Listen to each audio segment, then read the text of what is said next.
All right, ladies and gentlemen, let's see.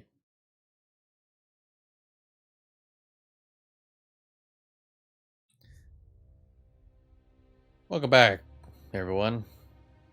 As always, I'm your host and most fair and lovable DM with hot dice, Sawfang. Again, I love doing D&D and tabletop RPGs. Also, especially cherish those that support it.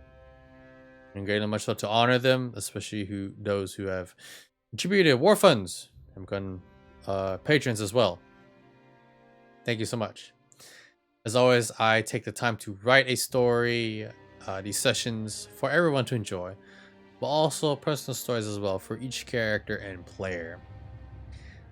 And after a long while, Kilram, played by Barbarian TP Perkins, he had received the intro way long before I decided to do the more extended and detailed ones. Everyone has had their fair share.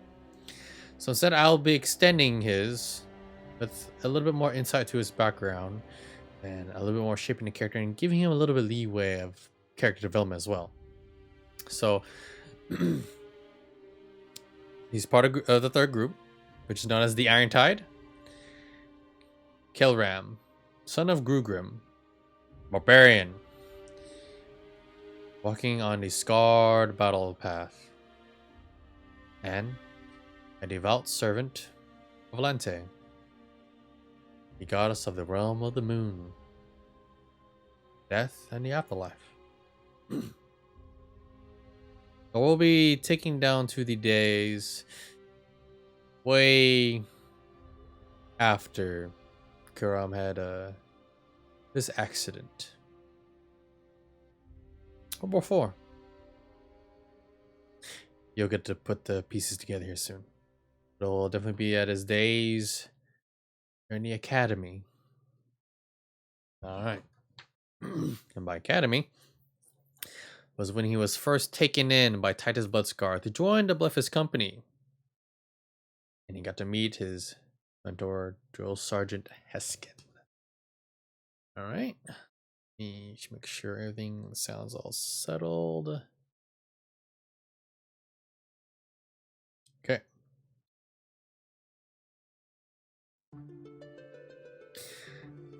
There are many legends that are known throughout the world of Kamwick, the lands of Landaga, and of course, the countryside of Thuxtad.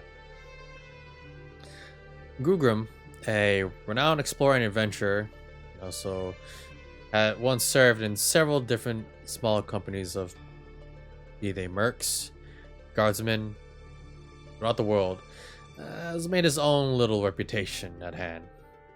Not too grandiose. One day he decided to settle down, and he had a few children, one of them being Kilram, who sought a great destiny and wanted to carve of his own legend, or to carve his own destiny somehow. Growing up, he had a little bit of a rough childhood, until one day he met Titus Bloodscar and asked how to be strong, how to be a legend. Well, Titus threw him in the water, told him to report to him the next day over the city of Salarina, where he has taken rule over it for a good while now. And upon joining his academy, Kilram will meet a couple of figures, and one very important figure by the name of Drill Sergeant Heskin, a red dragonborn known to, well, train and weed out many recruits to see if they last. It is also through Heskin that Kilram also got to learn the ways of speaking Draconic. So, we take this scene. This is the world. Salarino would be right here. So a lot of it will be done through, as you can see, the right up above me, that's where the rules are, but there won't be too much of rules at all today. The picture you see, right off to the side, that's the current world, and this is where Salarino is, and Kilram coming from the outlying villages around this area right here. This is so far the map that can be zoomed.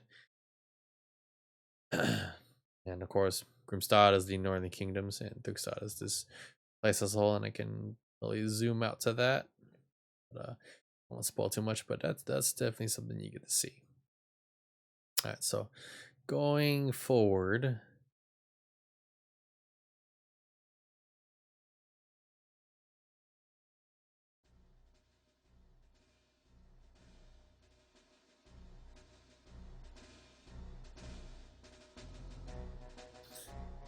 All right, Kilram. As a young lad, you've gone through your paces, basic training, being punished with push-ups, chores, combat training, hitting dummies, sparring. Had a few runabouts with goblins. The rare occasion of battling against a bandit of sorts. But finally, you've been pushed into the more harder echelons of the academy. You made some friends, you made some enemies. There have a lot more enemies than friends. Though, on one day, you see a very small, stout dwarf who's definitely like bulging with muscle, and a very brown, braided beard just goes right down the center.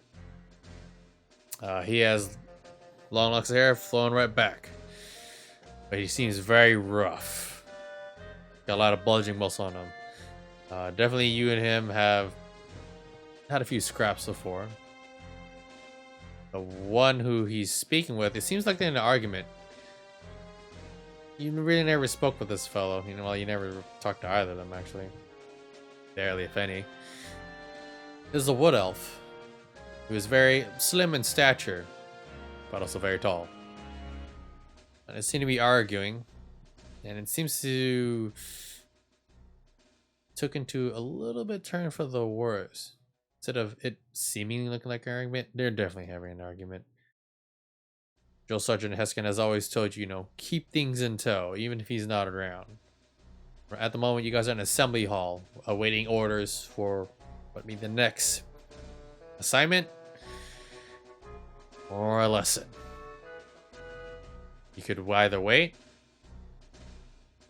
or you can try and break up the fight.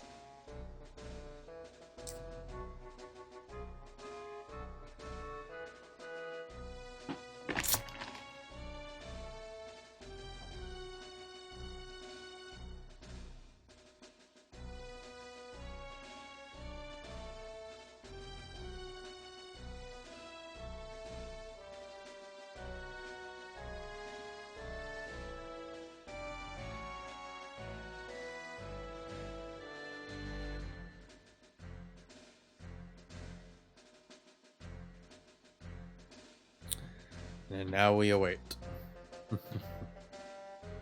But at the current moment, like the assembly hall, for those of you, the image is a very grandeur, almost like a feasting hall. There are several tables.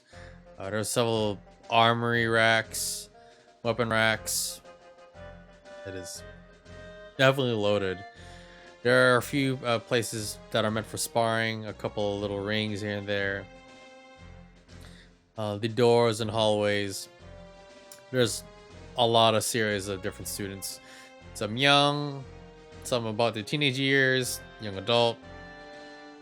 Some of them also being led askew by veterans as well. Some hard adventurers are veterans of the Bluffus Company. Many wish to settle down or slow down the pace using their veterancy status. Of wanting to maintain into the guild, and also receiving some benefits or some sort of pay before they plan to probably fully retire, act as instructors and teachers at times. All right. As you go over to try to break up the fight, Kilram, sauntering over, yelling at them. They both look at you. The moment that does happen, as you went over, they both throw a punch your way. You receive a strike from both of them, and in turn you retaliated. the scuffle continues. And it definitely turns into someone getting a black eye, a bloody lip, and a busted tooth. At this time, all the other students are just laughing and pointing and also cheering. Yet, at one moment, they all go silent. You guys are still fighting, and then with the almost sudden silence, you guys turn and look. And you just hear, ahem.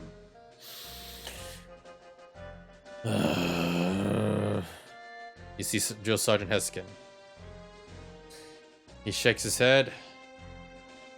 You lot asked for this. As he goes, as he breathes in, both the dwarf and the wood elf go, no, no, no, no, no. And for you, instinctively, you know how Heskin punishes his students. They take one large breath and breathes fire in a whole lot of you.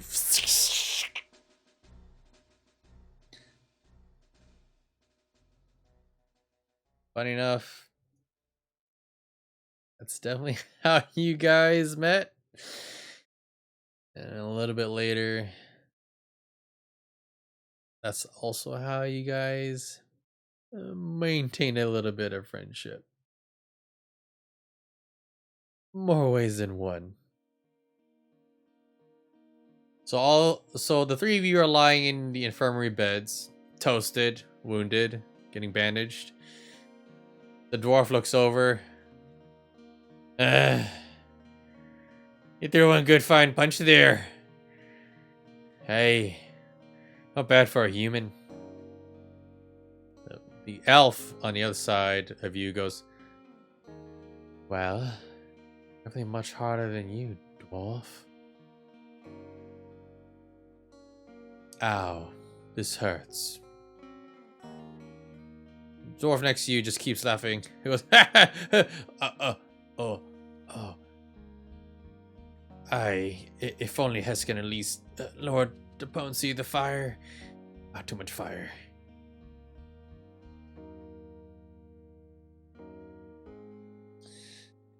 Do you wish to make small talk with them, or do you wish to lay there and be silent? Or you could just curse at them.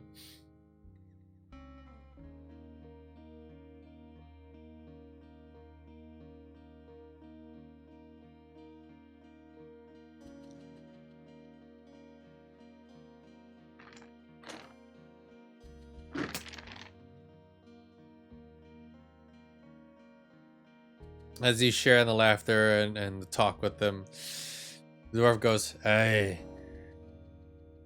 my name's Baldic. I'm from Royce. I came to join here because of my family. Said I could get stronger here since I keep fighting a lot. The elf on the other hand goes, Avelios. I'm from Savania. I wanted to get a break from the high life of nobility. And, well, I do like fighting, but any more cultured, graceful manner, not so brutish. I figured, why not check on my own? And at the same time, both of them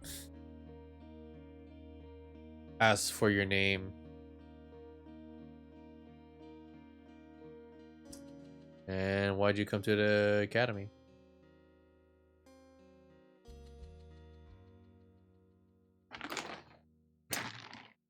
What do you say?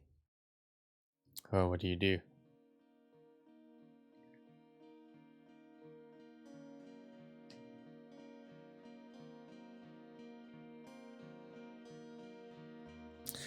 So far, it seems Kilram has made a few friends by the name of Bildark and Evilios.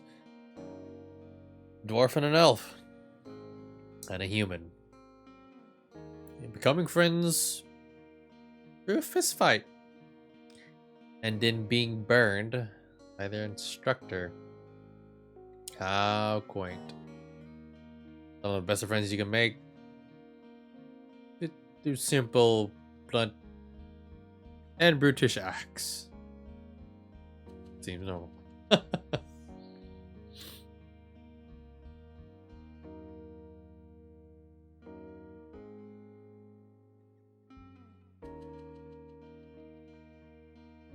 Alright.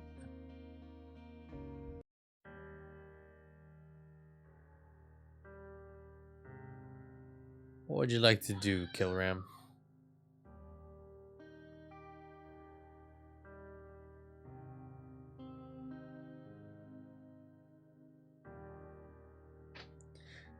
Alright, it's Kilram. Leaning back in an infirmary bed, along with the other two. Tells himself that he is Kilram, son of Grugrim.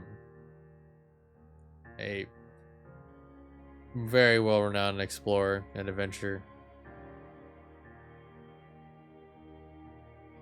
And then claiming that he will be a legend. Wanting to rise up to the top. Alright.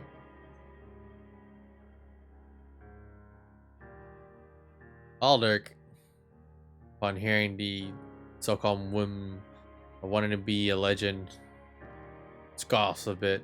Goes, "Ha! You'll be a legend, eh, lad? I'll beat you to it first.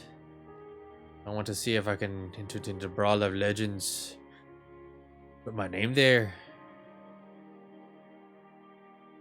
Velios on the other hand goes, only those with the greatest talents and skills can, well, achieve that legendary status. I don't know what worked for you in your own lifetime, human. As with I have to agree with the dwarf. The Brawl of Legends is where I wish to go as well. Though it'll be a while before any of us can actually reach to that certain point. There's a way about it. And Kilram, do you continue talking into the night? Or do you wish to rest?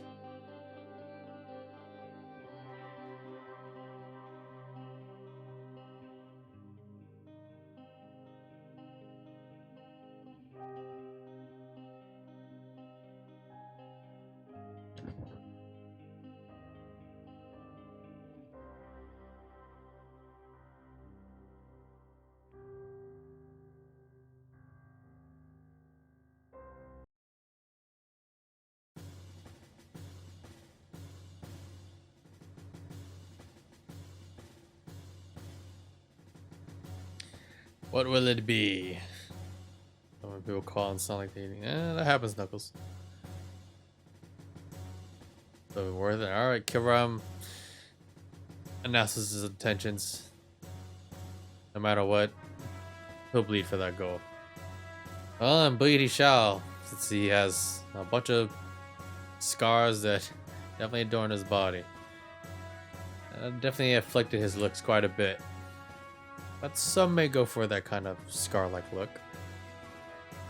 We'll see enough to, we'll definitely see to that. Alright, Kilram.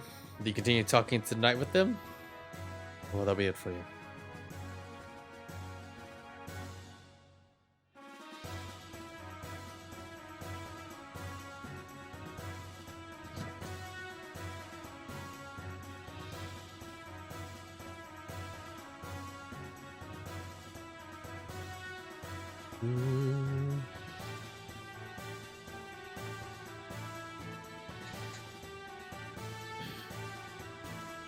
Sorry about it. How do you spell the names?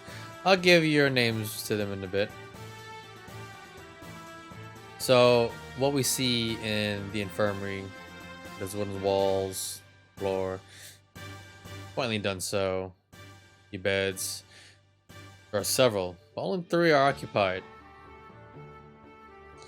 As we see an elf, a dwarf, and a human laugh and talk in the night. Even through the fiery burning wounds that they suffered. Yet, in the hallway overseeing them is just Sergeant Heskin, looking over them. Worked out quite well. After healing for a while and attending back to your studies and classes and training, you, Baldark, and Avelios have bonded, become close friends, shared a few drinks, a few meals, and sparred. talked about the Brawl Legends, the Blood Pit, the many other arenas of the world, or some that have not been found or named yet. Eventually, though, Avelios and Balder go on different assignments. And well, you're left alone back in the big city of Salarino. Yet, you see something rare. It's not often you see this kind of creature, or entity. They look like a golem with like a suit of armor. And a couple of the students are just pegging it with just fruit or whatever sort of like juice, liquid, water, beer, and whatever nasty item, object, whatever it is they can throw at him. They're definitely harassing him. Or should I say it? You don't know if it's a he or she.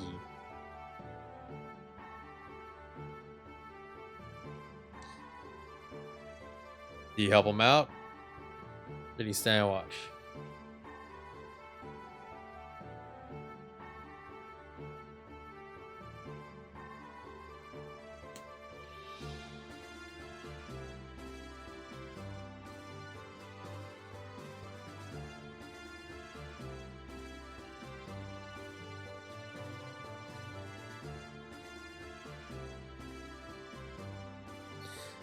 And again, for those who don't know, Kilram is a young man at this time, much younger man, attending the academy of the Bluffist, trying to become a great warrior, trying to get stronger.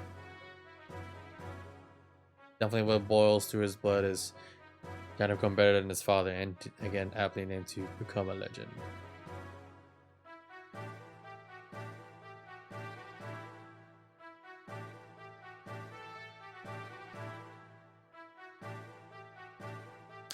As you go to start picking them up and walking it over, one student grabs your hand and goes, "If you're touching that trash or helping this trash here, you can become one too." And on the other side, someone clocks you on the side of the face, and a brawl starts. You gonna fight back? You gonna let them beat on you? I think we know a good answer to that.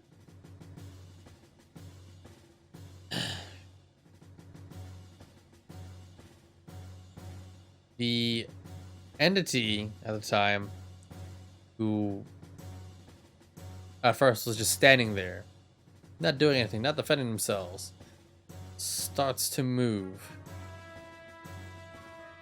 Eventually grabs one of the harassers and pulls them off of you. Next, out of nowhere, you hear the familiar breathing sound, almost like Heskin's flame, except it's not fire. Instead, you hear this static sound. And one of the guys that are just laying into you, wailing on your face, he gets shocked as he let go of you and falls on the ground. The entity, the Warforged next to you, is trying to peel off the harassers. And at this point, one of the bullies points out at you guys and yells, "Get him! Get him! They're all trash!" And they all start charging at you. The guy who gets shocked falls down. And as he falls, you see a bronze-colored dragonborn. He gives you a salute. He runs to your side and he goes, "Well, it looks like you could like to get in a lot of trouble." The Warforged next to you goes, "You did not have to help me. I thank you. Though we have attracted attention." As you continue the fight,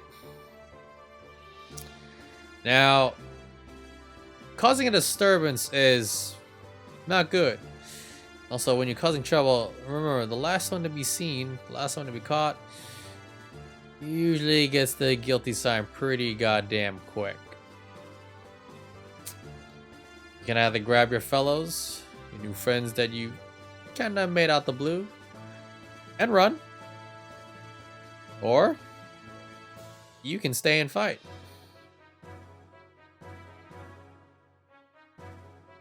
What would you like to do?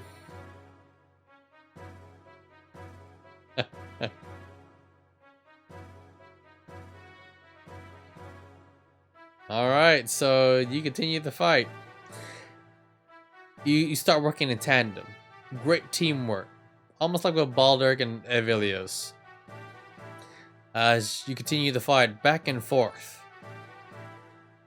Performing techniques. Performing a little bit of hilarious acts. A few wedgies here and there. Black eyes, elbow drops.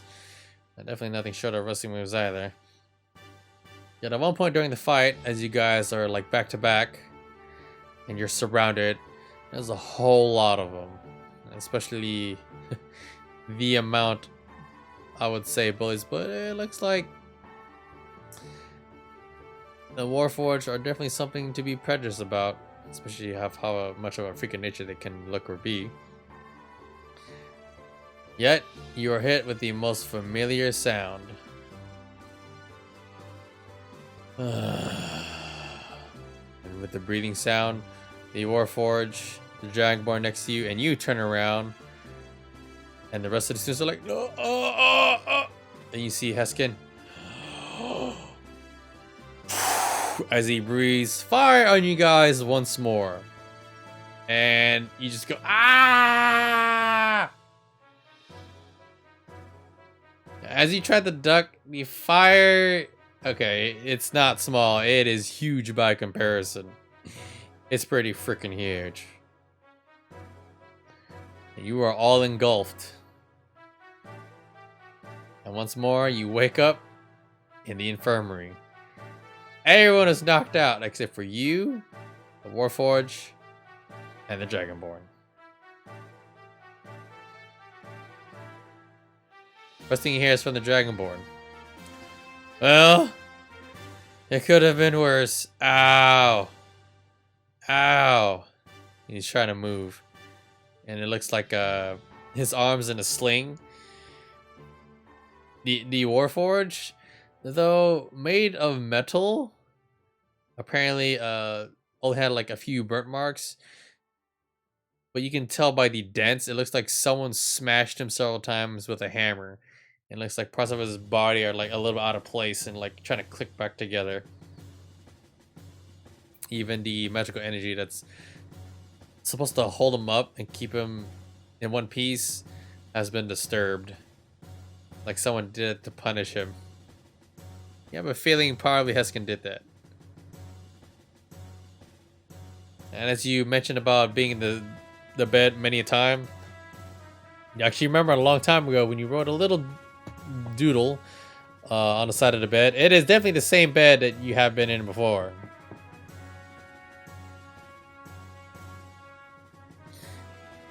Alright. Yeah, the point. Let's move that out a bit.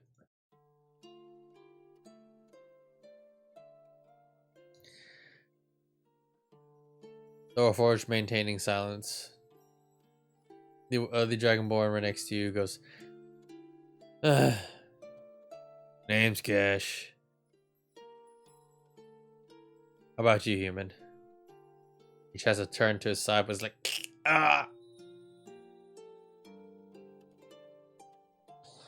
Definitely not the greatest of times. That is a fair share of pain, much like anybody.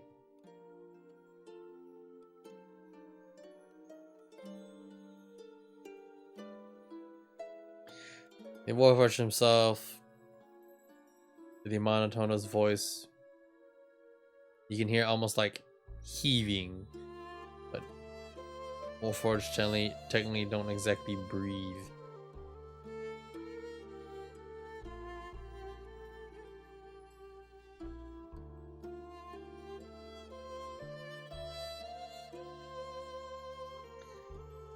As you look over to the Warforge,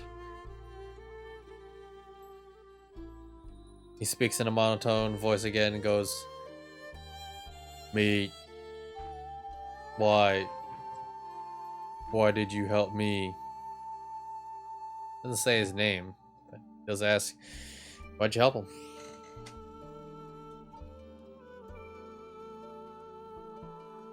Now we're seeing an odd scene of a Dragonborn, a human, and a Warforged, all in their own infirmary beds, wounded by dents from a weapon. Well, dents hits from a weapon, that'd be for the Warforged, and severe burn marks from a very old red Dragonborn.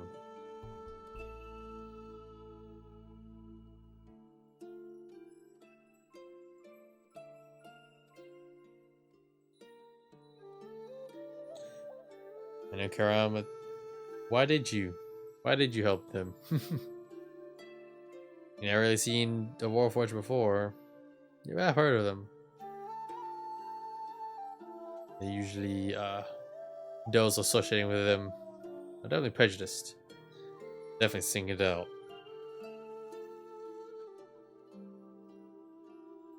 Not too much, or not as much as for Dragonborns. Not many people take a kin to Dragonborns.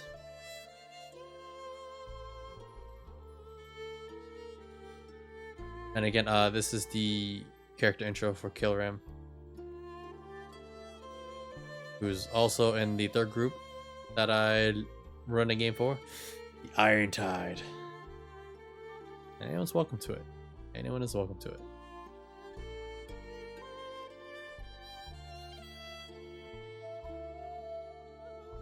Let's take a look. Oh, there we go.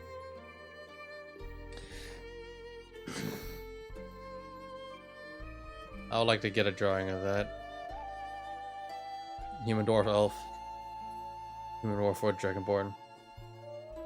ID now is an orc.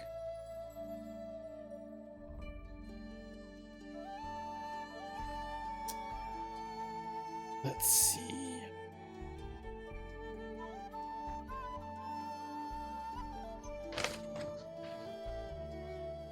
I believe there may be a little delay for Kilram. Oh no, there he goes. As he replies with a very big laugh and smile, very hearty. Not saying that those who were harassing them definitely got their just desserts. As once again, saying that he is the son of Grugrim. His name is Kilram. Only an ass kicker for Salarino. Duly noted. And duly stated. Very brave of him indeed. As you guys start a little bit of, your pleasantries, talking to each other, Kilram. Gesh, the Dragonborn who gave off his name first, goes, "Well, at least you got one great parent. Wish I knew mine. Well, they left me a long time ago, and then I bumped into the company. They say I got adopted." The Warforged side goes, "I am Kat. I came here to learn, to see if I could find out what I am, who made me. They say I am a Warforged. I don't know what that means. I'm still learning. And thank you, Kilram."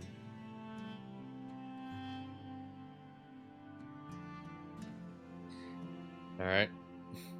You guys do you wish to still continue and talk into the night? Or would you want to try and get some rest?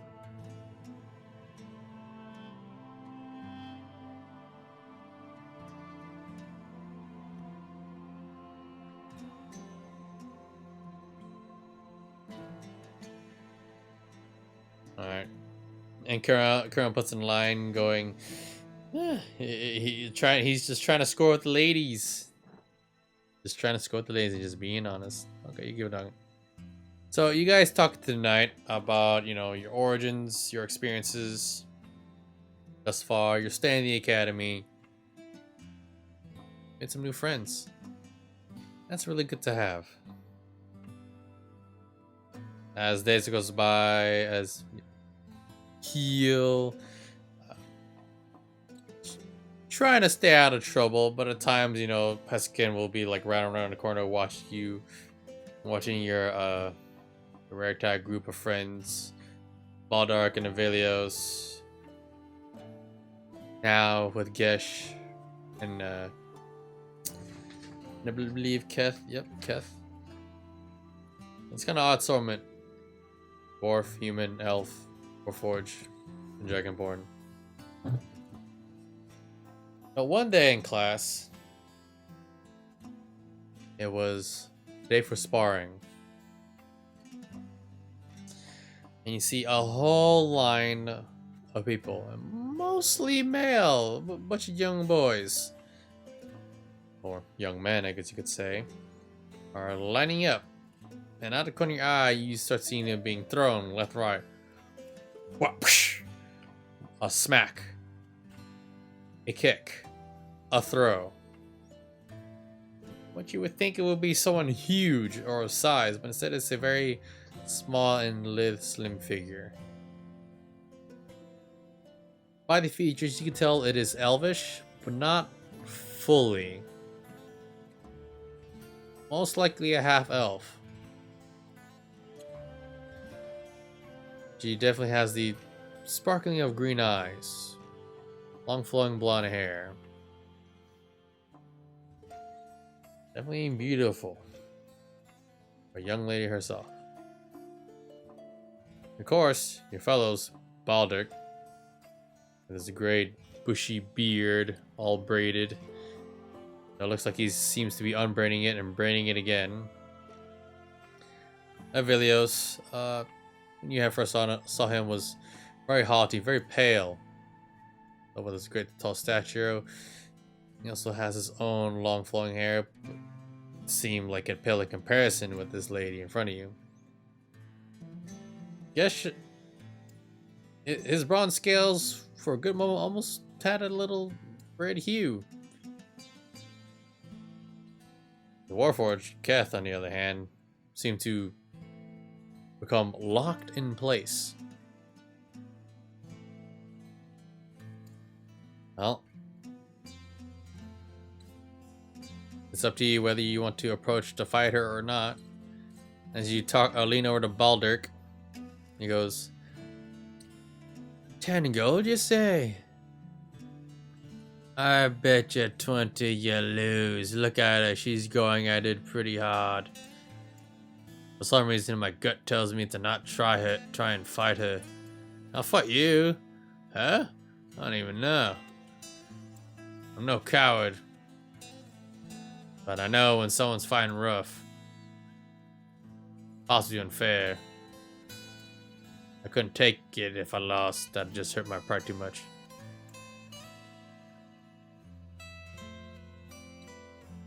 Indeed. The Warforged is just studying her. He moves very quickly, briskly. Alright. So, Kilram, you take your place in the line. Also on the side, Jill Sergeant Heskin is also overseeing it as the young elf is dispatching every opponent that comes her way.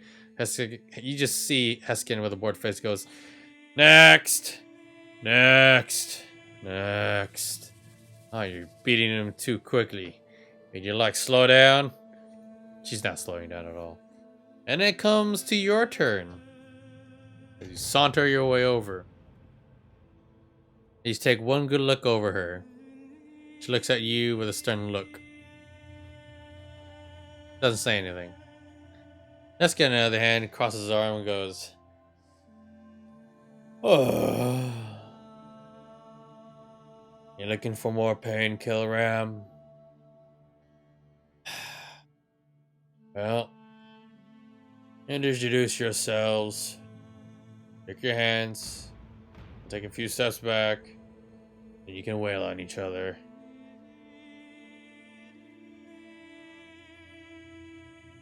Do you introduce yourself? Or do you want to get right to the dirty fight?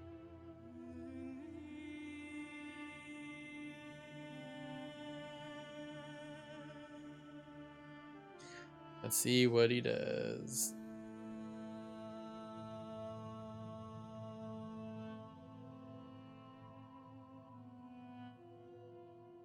But yes, fail, that is indeed the truth right there.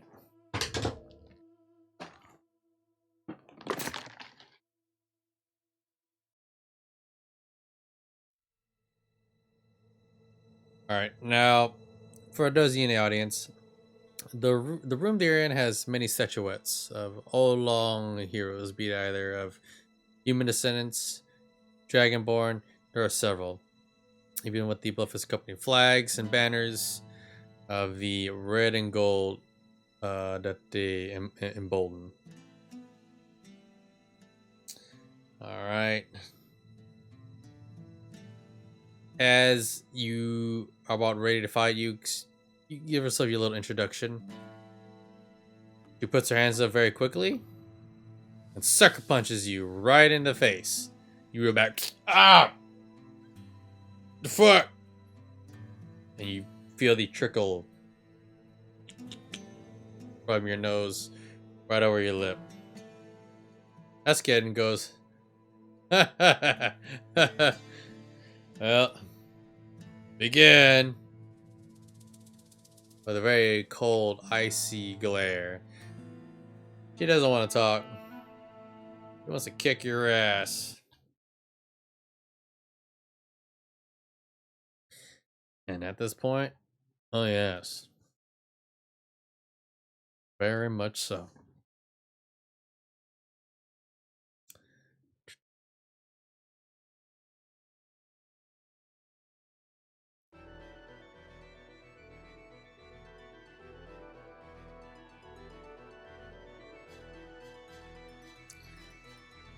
Alright, as you go all out to fight her, it comes to a series of blows, almost like a dance. The waltz must go on through a series of blocks and throws. It starts with her definitely taking the upper hand, landing many kicks to your side. At one point, she went to try to break your jaw, but you managed to grit your teeth to steal against it. Now, at one point, she managed to knock you out the ring through sheer force of a strike, but you barrel your way in. As you continue to strike against her, her eyes glared at you, took so much damage, and still haven't gone down. So the point is that one of your strikes managed to just hit right along her jawline. She wobbles quite a bit, but her icy glare now does a fire to them, and the fight continues. Now, here's your choice. You plan on knocking her out, forcing her out the ring, or would you like to play the gentleman way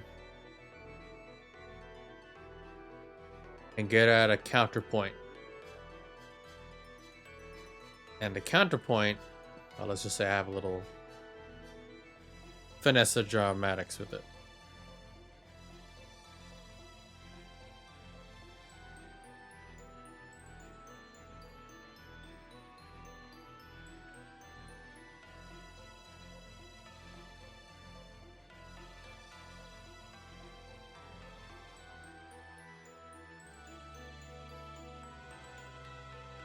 What will it be, good sir?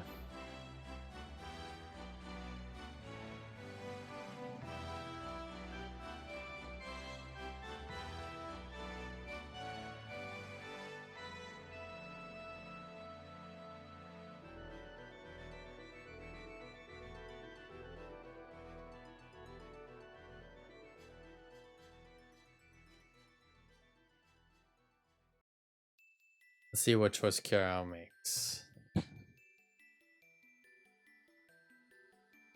She's going up for that sucker punch.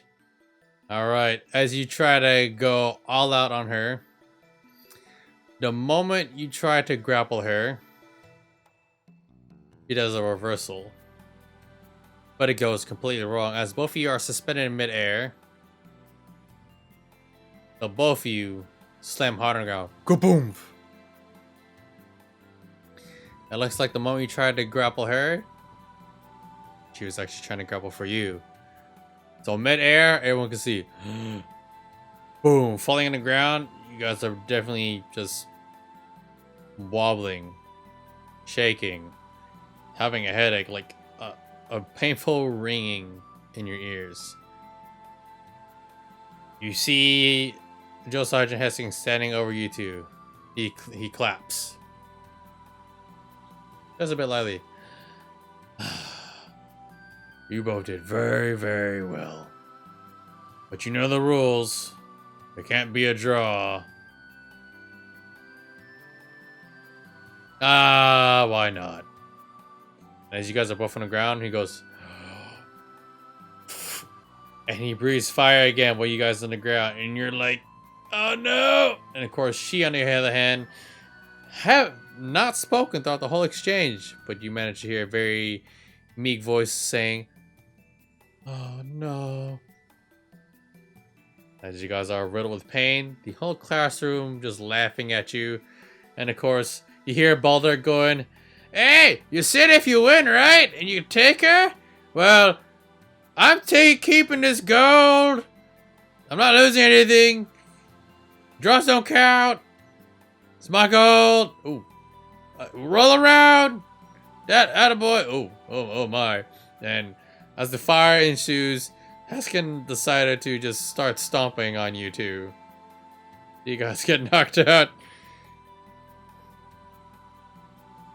And once more, you awake in the infirmary. But this time, you're alone.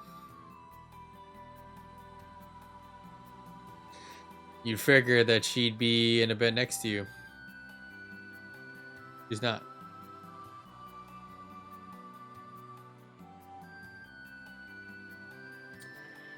Well, you can always yell out in pain or annoyance. Or you can probably just wait, contemplate what the hell just happened. You could probably just go to sleep. And Kilram takes out his little pocket knife. Times he has been in the same infirmary bed. And Kilram, as you take a look on the frame of the bed, you notice that it has gone up to about 25 times. And it never gets old. It never gets old.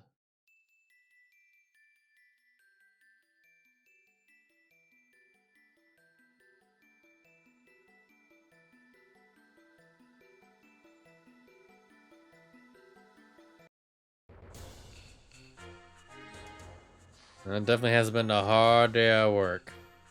A hard day in school. Not exactly. Not exactly new.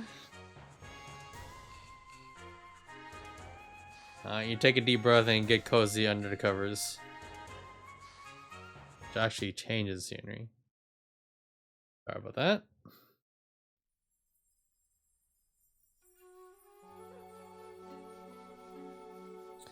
As you're just getting cozy, waiting a bit, you hear the door open. You close your eyes or you pop them open. Sneak a look, that's up to you.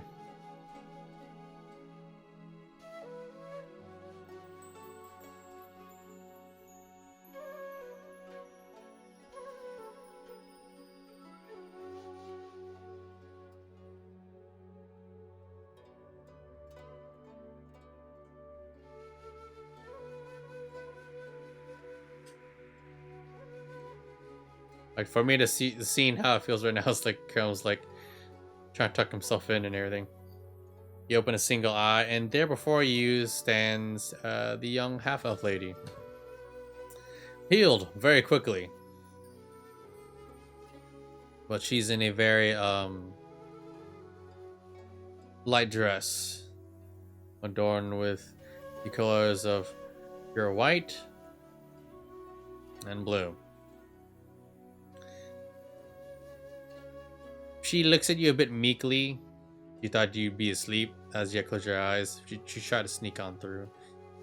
Apparently, it was not too successful.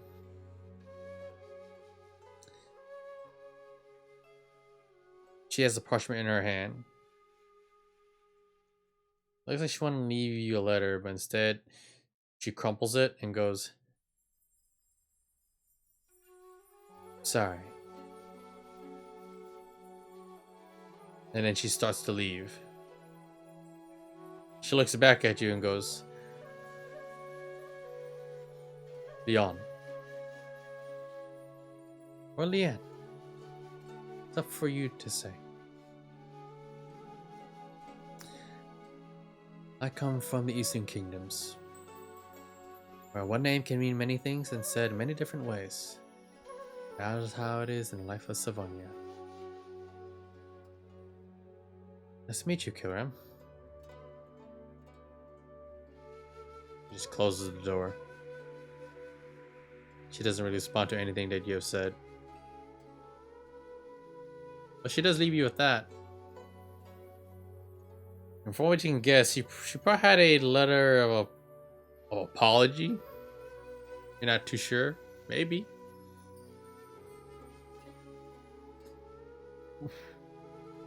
Well, you at least got her name.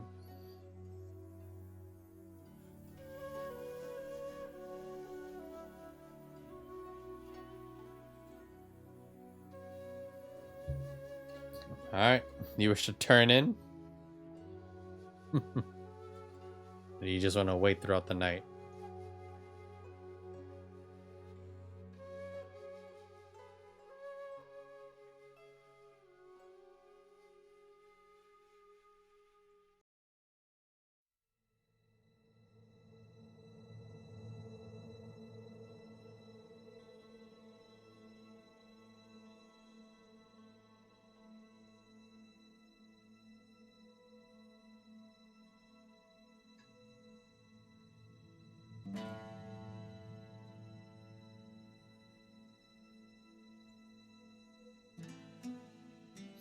Alright, Karam closes his eyes. No, she didn't really give him too much to talk about.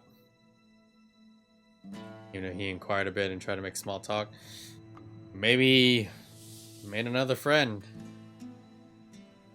Throughout time, Kilram, you, Leanne, Alder, Avilios, Keth, Gesh, become steadfast friends, studying about many ancient creatures and beasts that you may encounter in the world, such as shoulder beasts or gigajaws, or even the ancient mythical demons. Also, a very rare unknown type of creature that hasn't been seen for a while, known as Okrix. Apparently, conquering such creatures will help you rise in fame and strength.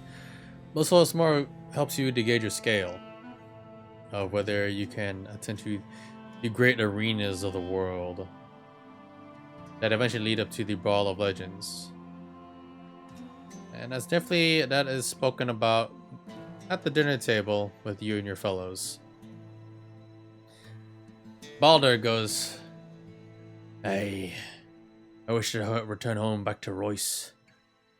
Conquer the Abruzzo. The furnace of might. That's me goal. Velios on the other hand goes, well, for me, I wish to, well, in a great house of nobility in Savonia, where I should rightfully belong, especially for my family. The splendor of savagery.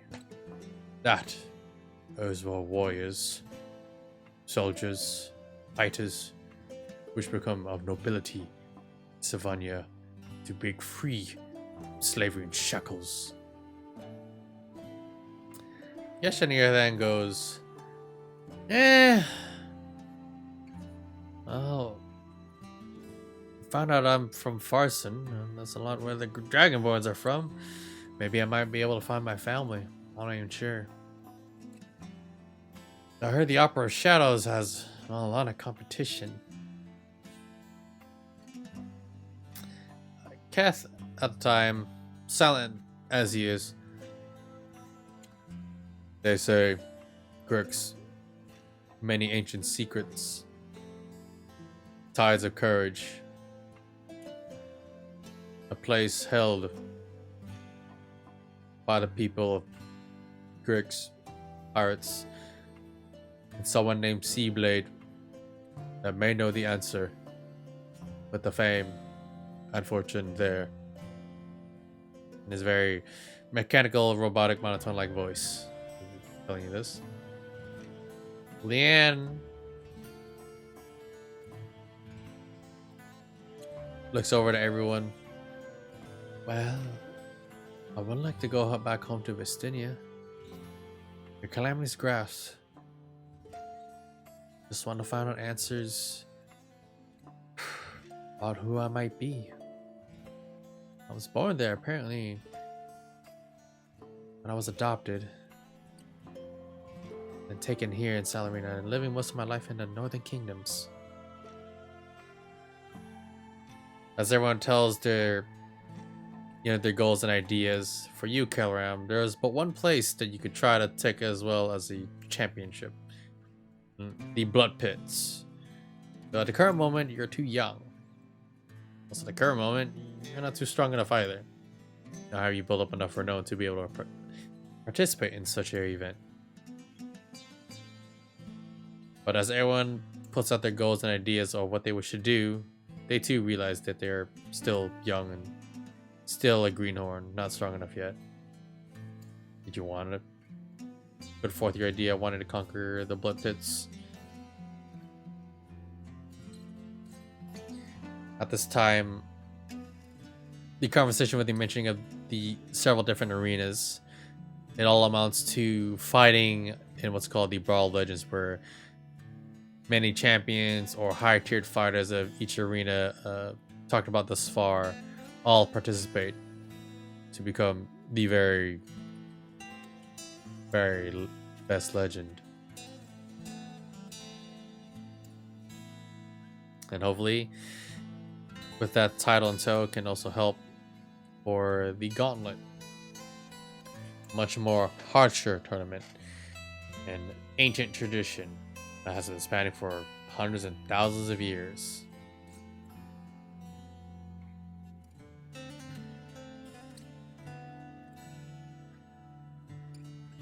What would you like to say? I do, Kilram. Given your choices, it's up to you.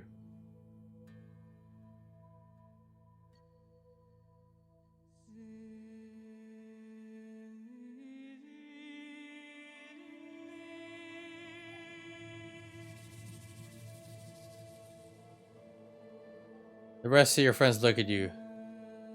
Baldark speaks first. A weapon you say? Well, you should probably get to forging. Or at least learn some from one of me family. I'm a dwarf. I took a bit of the forging. But I like fighting more than that. Aye. Kath on the hand goes, weapon? Oh, sorry. Weapon. Goal. Interesting. Leanne at the time, she just has her arms crossed, looking at you with one raised brow. Gresh is just mostly just in his cups, drinking, eating. Avelis at the time, just tapping the side of his head, looking at you with curiosity.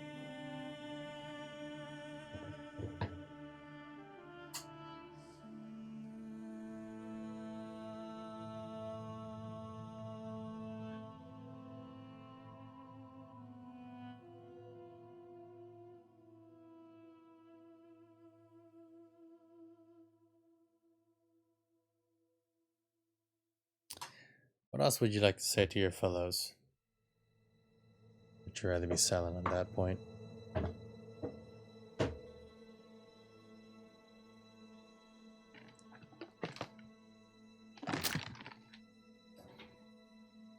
At this point, it's pretty much just dinner time. A lot of the recruits, the cadets, the seniors, the freshmen, the upperclassmen, the underclassmen. That's when they get to mingle and talk with each other about dreams, goals, and what they wish to do for the company or for themselves, or whether they decide to stay or leave with the company.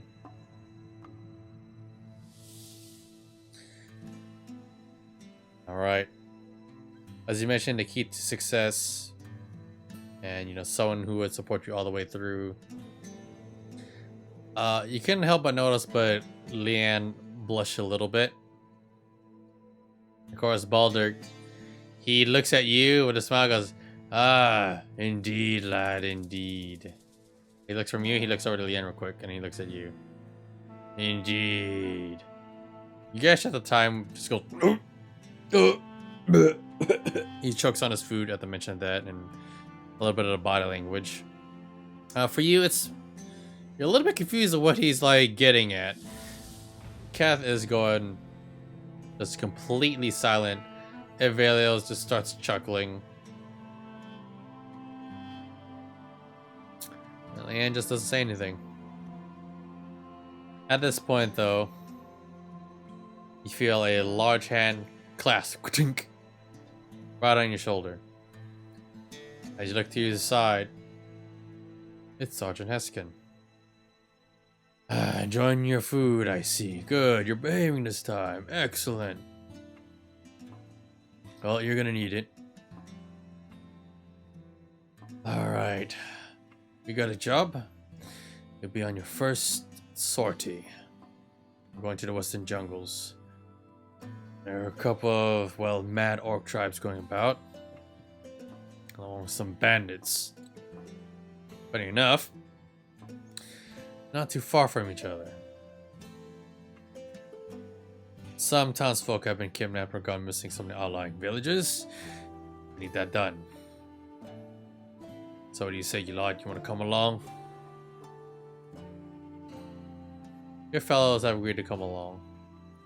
It seems like, you being pressured into it.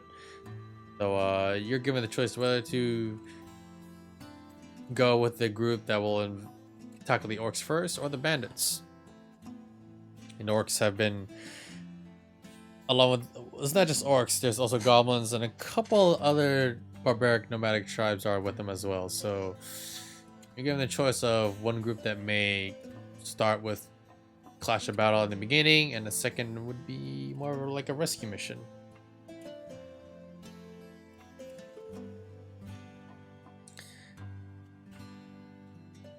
Which mission would you like to pick?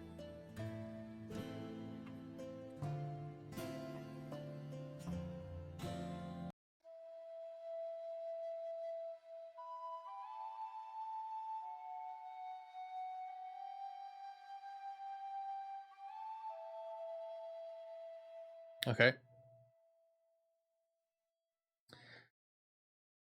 As you decide, to take, pick the bandits. Heskin looks over to you. All right, excellent. Let's see. He looks and he goes, First things first. So, I have Kilram. Alright, so you will be on this mission. So, those going with you in the mission with the bandits, he's picked Baldur and Gesh. Where Keth, Evelios, and Leanne will be going with the orcs first. So, as you guys are training, preparing, what to do for the future, what to expect, all of you should meet up in the barracks. Baldur speaks first. This may be a tough mission, let's make it through. For some reason, I have a bad feeling. But since we were talking about the arenas earlier, the championships, the Brawl Legends, I reckon we make a little pact. All of us try to become champions. The places we talked about, and we'll meet up in a brawl. Hey, sounds good? Gesh goes, I got nothing to lose. Why not? Aurelius solemnly nods. Leanne, she seems very giddy and happy and claps her hands and goes like, yes, yes.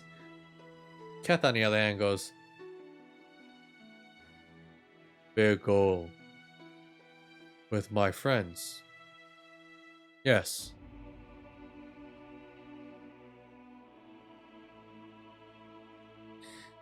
As you clap on the ball shoulder, you go like, ha! Laddie. Kilram. Don't hit me when I pull out your teeth in the arena. As he smiles at you with a grin. He just, like, through the gritty teeth. You definitely see, you know, a little bit of plaque to it. Someone chipped and chapped to no end. One of them also turned completely black. And you, the next day, as you're going through a very dense forest, the foliage. Switch over here real quick.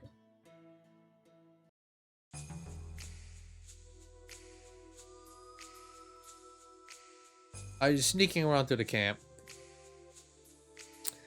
you see a couple of villagers and townsfolk all entrapped in their cages. About a few guards in tow. Definitely a good handful.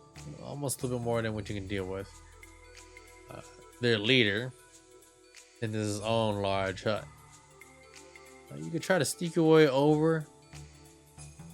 Try to chop off his head before a big fight ensues. Or you can try and take each of these guards systematically. Or you can try and sneak the prisoners out. And at this time, it's about getting into the late dark night. So whatever vision you have left, you have it now.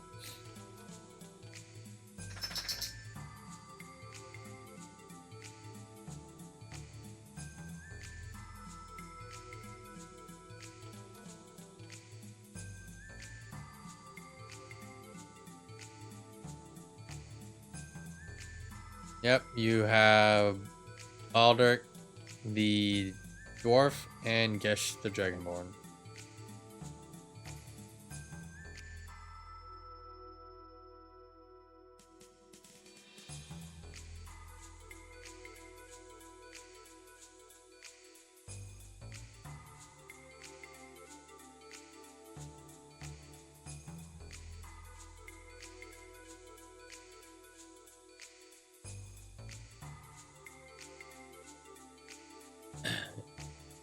What would you like to do, Kilram?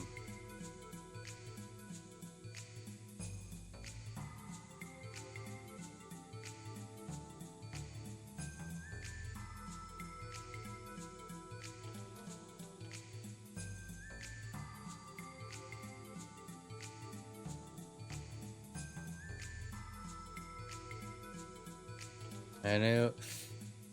With the scene as it is, there's a large camp. Way in the back, there's several cages of entrapped villagers chained up or housed, boxed in the cage. Some wood, some metal. There's no watchtowers at this point, but there are several patrolmen, a few bonfires, one large constructed tent, and for the leader himself. But we'll see how or which choice Caroline is going to make.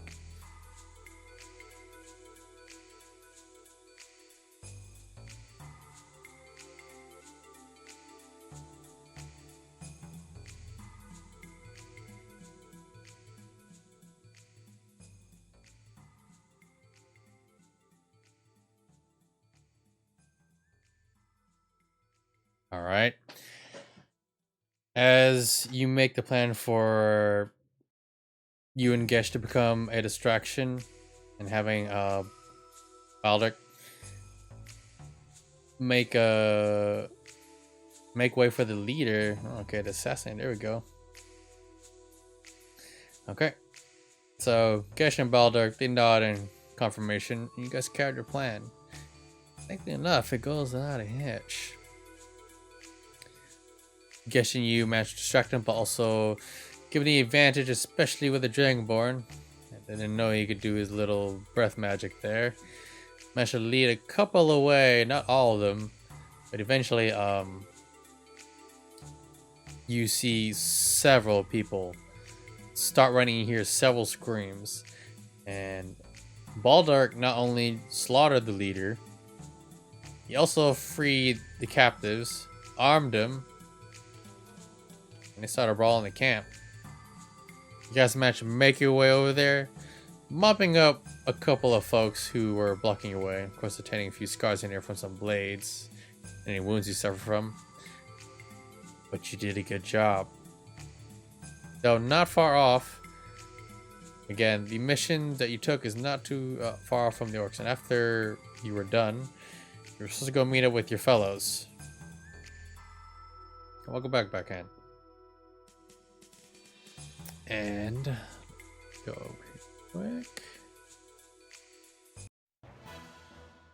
So a large brawl ensues. You, Baldur, and Gesh, along with the townsfolk that were kidnapped, managed to fight off the bandits. More so, Keth and Avelios and Leanne, who went to deal with the orcs. You camp not too far from where the bandits are. You see a large billow of smoke. Fearful for your other friends, you guys rush there immediately, after freeing the townsfolk and telling them where to go. Heskin come along the way to pick them up. And apparently they also ran to snag a few other creatures too. Apparently there were several goblins. There were more than they could reckon. They thought it was a small camp, but apparently it was a whole warband. As you go into the brawl, again encountering orcs, fighting members of your company. Also even slaughtering some townsfolk who were trying to flee. Do you go into the fray? Or do you wish to look for your friends? Jack in a crack. Green buff, there you go.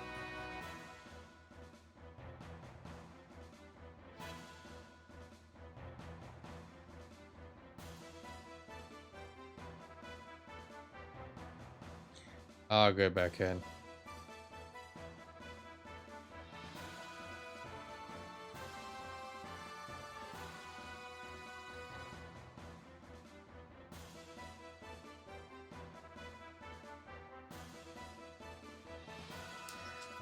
See what is he gonna do? Go into great bloody glory, save his friends. You get one choice. You either go into the fray and fight, or you look for your friends.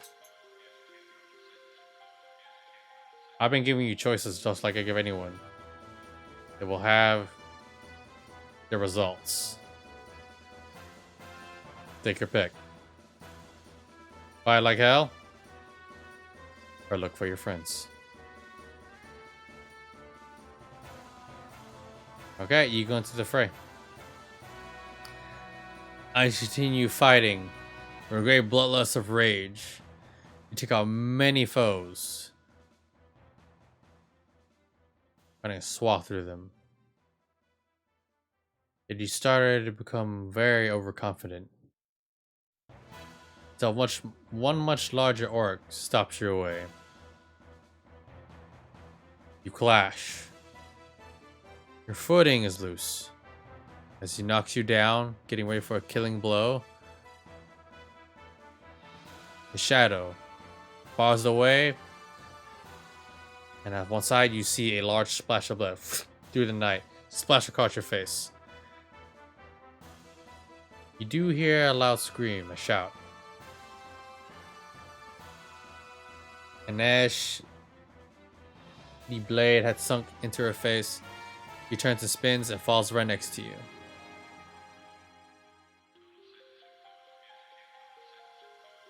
Now, you know her face. It is Leanne. You see Keth and Avelios trying to fight this huge orc. They managed to arrive in time. Do you wish to tend to her? She saved your life. Or do you help your friends fight the large orc?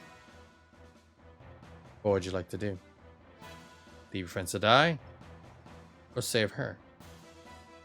Your pick.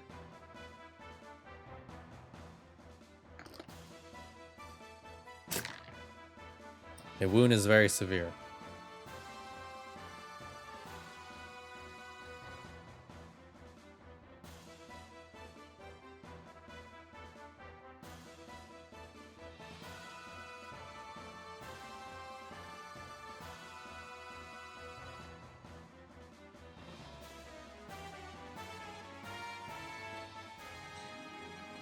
What will he do?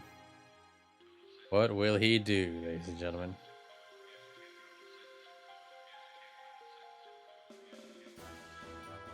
What can he do? Someone may die.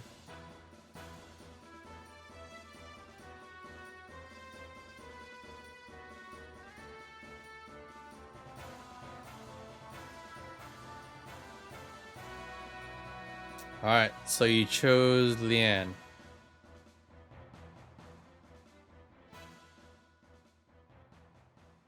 Okay. I said something like that back about the whole thing.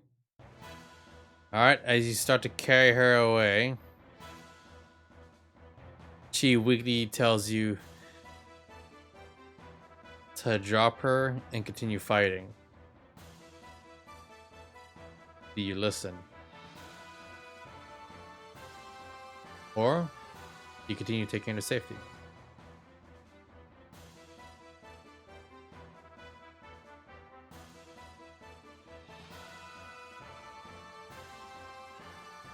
What's up, Eric?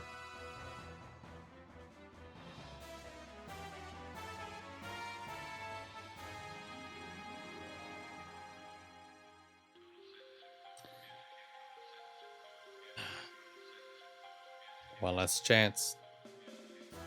See what he's gonna do as he's starting to leave his friends, taking Leanne with him.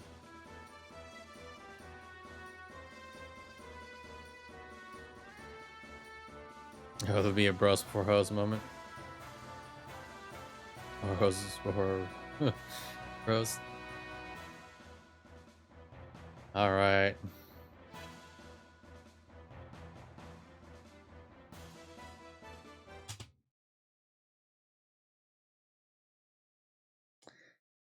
As you whisk her away, you manage to save her life. Baduk and Gesh manage to make way and help your friends take down a large orc and the rest of the war band. Though Sergeant Heskin, you saw him with a great look of anger why he would abandon and saw the bleeding Leanne. Luckily enough, you managed to bring her to a cleric. Managed to heal her in time. The rest, you would have to heal in the infirmary. Your friends are alive, the mission's success. Small bits of casualties, and a little bit of some healing herbs, poultices, and magic could do.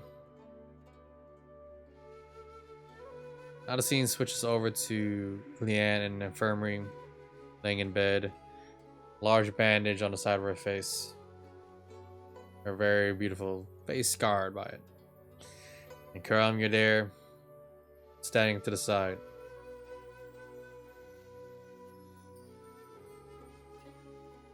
She is looking away from you.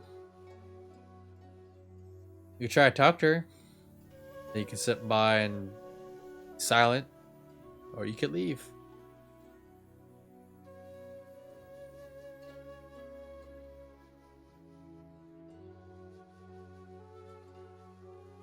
What will it be? Let her agree.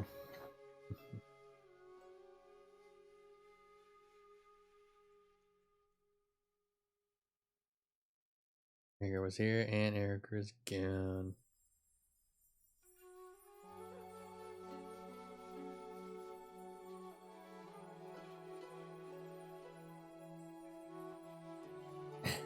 Yeah, there you go.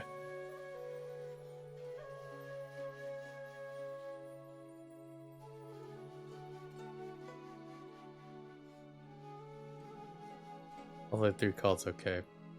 Let's say hi.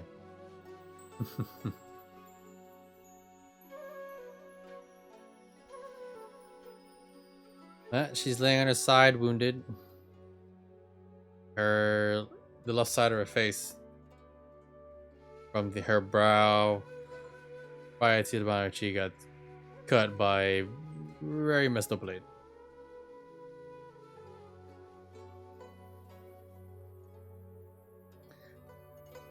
As you sit, reading a book, speaking to her, she lightly shifts. Doesn't say anything yet. Still pretty quiet. Are you gonna keep poking and prodding her? You can leave it be. A nice backhand. You eat. Alright, that's the Erger. Much love, dude.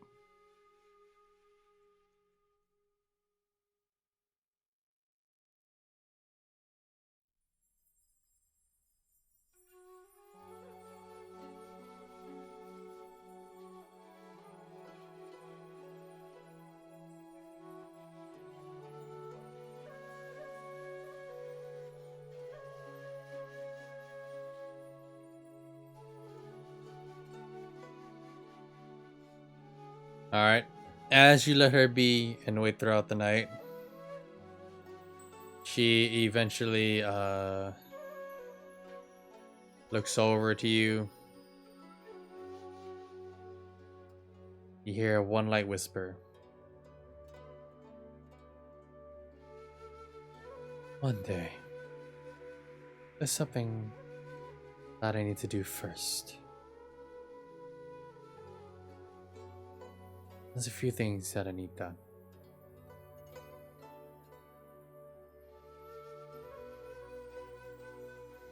And then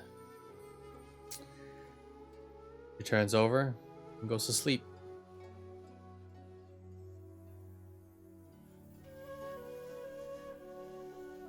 Do you wish to turn in or stay vigilant?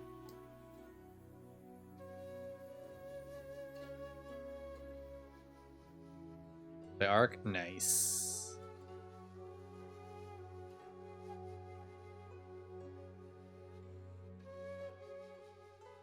Hello, Baron of Hell.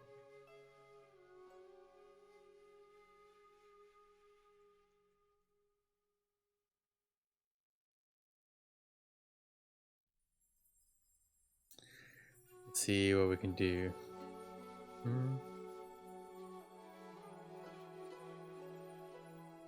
Alright, you turn in.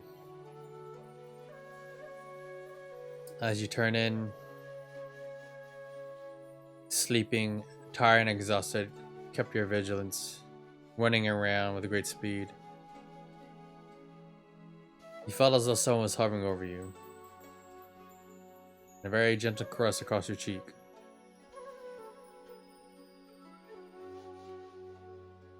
The warmth, comforting. And then it's gone. And you don't feel the hovering anymore.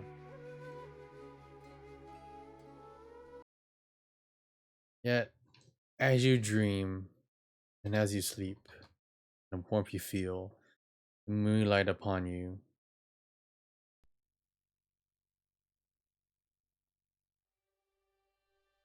You hear giggling. You hear a crackling fire at your feet. You slowly wake up. Everything is dark, except for the moonlight upon you. The pale glow of this fire. Not red or orange, just pale light. You can discern what it may be. Sitting on what may seem like stone. It's a pure dark essence. You're not too sure. But you feel as though you belong here for some reason. And you start getting dreams of going to the great deep earth underneath it. The great dark. Crystals. Like a vision. And the death of someone. Yet later reborn. And you get to see more die. Either being reborn, torn apart. Not sure. Series of murders and deaths. Great beasts. Creatures that you're not too familiar with. Shaking your head. As you put one hand behind your neck. Wondering what the hell is going on. But then you look immediately to the sky out of instinct. You're giggling.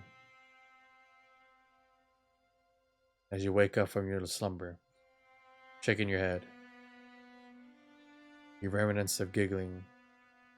With some kind of voice. Almost chiding you. Almost motherly.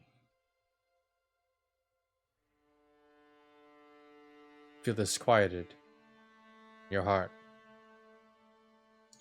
And yet you continue on. Your days goes forth with you and the rest of your friends trying to make a name for each other. Well, for everyone.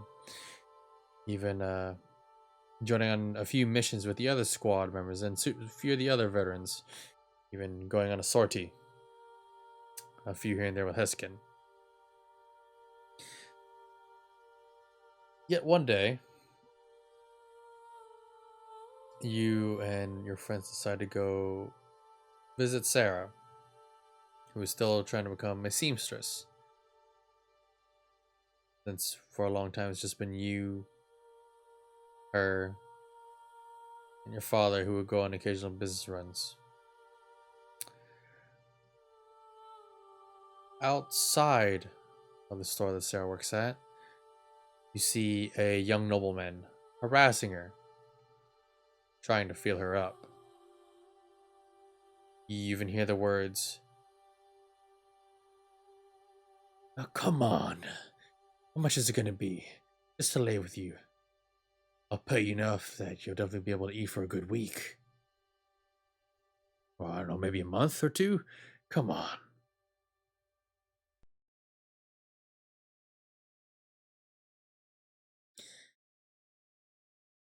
This nobleman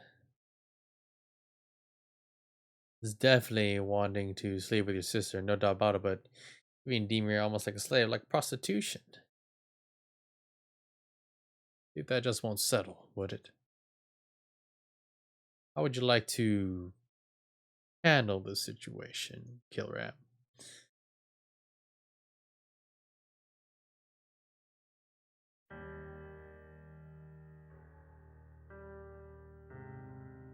Later, through cult.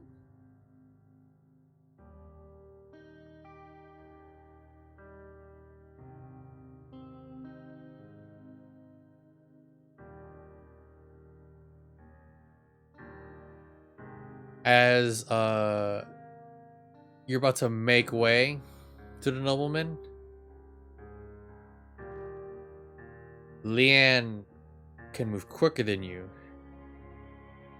and immediately goes right behind him and socks him right between the gonads. He reels in pain, drops the bit of gold he had in his hand. But at the time, the retainers, they see you guys. Yeah, 2 guards with him. But she moved quick. And it turns into a brawl with the guards, which you guys managed to dispatch. the wounded nobleman. He said he would never forget it. You saved your sister and helped defend her first. The bout lasted for a good while. Of course, later you would hear complaints from a nobleman towards you guys. But this time, Salarino was divided into 3 factions, with the noble houses, another group that has been rumored to be cultists, and of course the Bloodfists themselves. At this time, the Bloodfists did not control all of Salarino yet.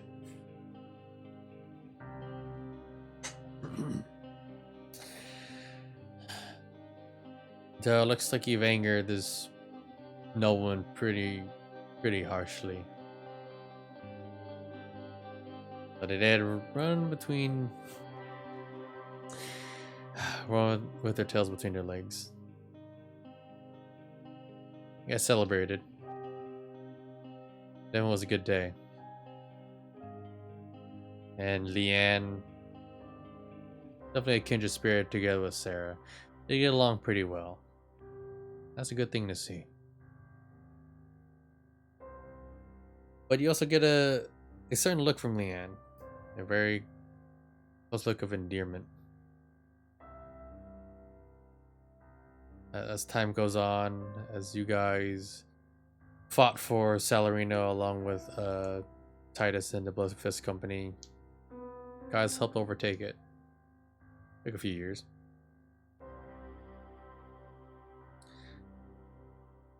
Later down the road, Baldric was the first. Been a long road, my friends. It's time that I took Eondros. Must go to Royce. Gotta fulfill our pact. First to leave. Make his journey. Alright, they're back on. Velios is next. I must perfect my art and make my way back home. And make a better name for myself and attain the nobility that I so willfully want and desire. This is goodbye for now, my friends.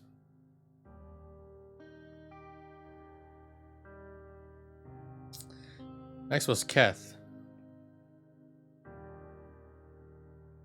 I cannot stay here. I must journey to become more stronger. I will go to Grix. I will see you one day, my friends. He also gives you a handshake, Kilram. Thank you for helping me. One by one, days seem to get more lonely.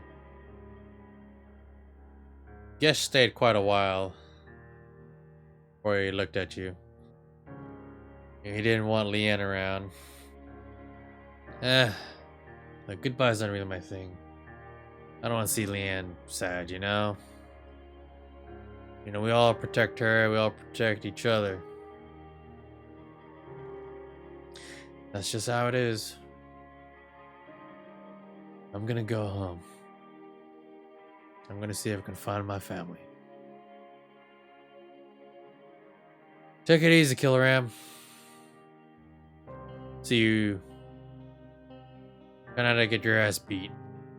He takes his leave. All the way to Farson. Way up north. All the way up there. Now it's just you and Leanne. Who's gonna prepare for a trip for Vicinia. She decided not to. She wanted to stay. You urge her to go chase her dreams?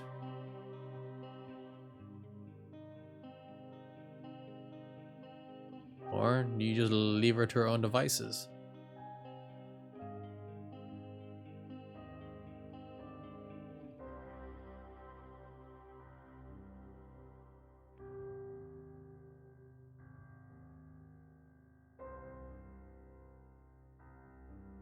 And And hey Joel, hopefully you're digging the show. Oh. Hopefully everyone is. Thank you guys for the support. Lurks, tweet out by the way. Live it. And again, doing the character intro for Kilram. And also, speaking of Kilram, right now you and Leanne are basically in a tavern in the late night hours alone, looking across from each other. You definitely had developed a close bond with her. Very, very close. And have gotten to know each other very intimately. Especially with the rest of your friends long gone. Been at least about a year.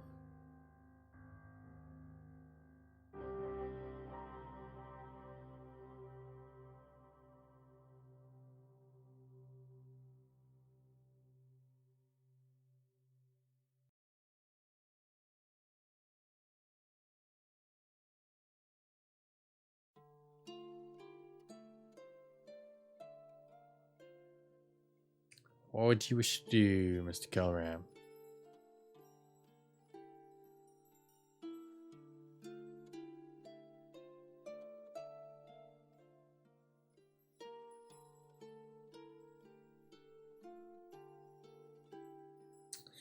Alright, let's see. There we go. Job's done.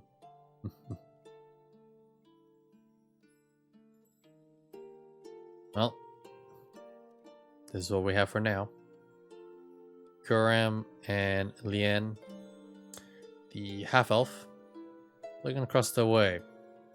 Had I, late nights of the tavern.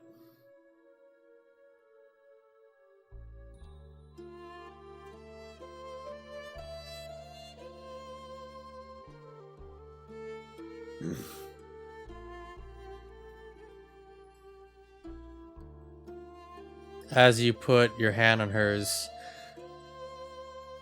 Leanne shakes her head, and for a while she wore, a mask to hide her face after the whole scarring incident. She couldn't bear to show it. As you speak of that, she puts her hand in the other one, right on top of yours, and she looks deep in your eyes. I haven't left because I want to be here. Ever since, well, I saved you, you saved me. I felt like a stranger, being a half-breed, and didn't feel like I belonged. That made me feel this way.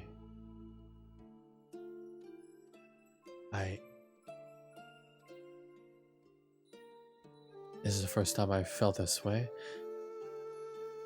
I guess this is how it is. She looks off to the side and she blushes. For you, young Kilram, you have always been obsessed with wanting to fight, become a legend.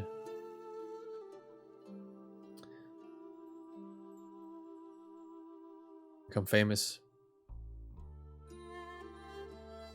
But the aspect of romance and love has never really hit home.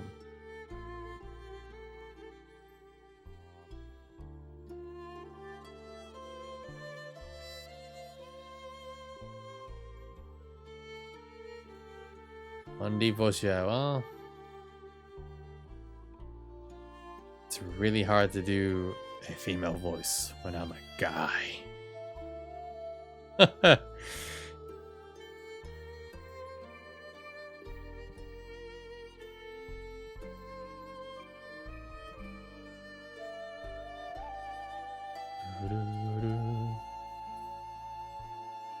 And this very intense, dramatic, intimate moment. Let's see what Kilram does. Indeed, I know.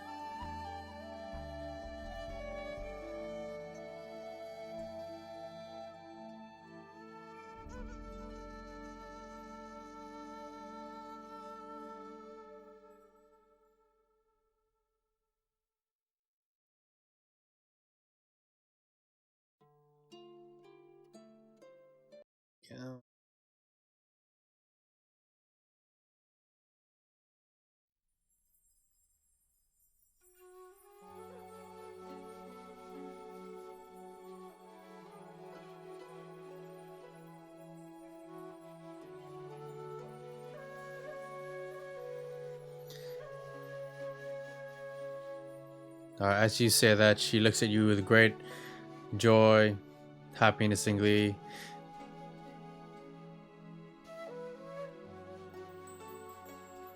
Very well. It was hard for her to bring up the words. Thank you. As she grips your hand and goes, I have something for you, actually. It's something that's been passed down to me. Or one day, when I'll meet someone like you.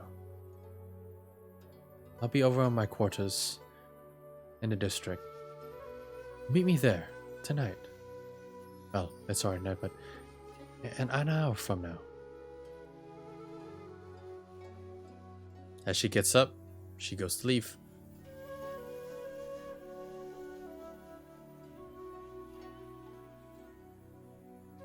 Before she's out the door, she also mentions, I'll also be making plans for Vistinia as well. We'll be taking a long boat ride, but I'm pretty sure we have something to busy ourselves with. She gives you a little wry smile of sorts before she walks away, definitely giving you a broad range of view, shaking her hips. Very invitingly. Definitely a big signal. You have something pretty big planned.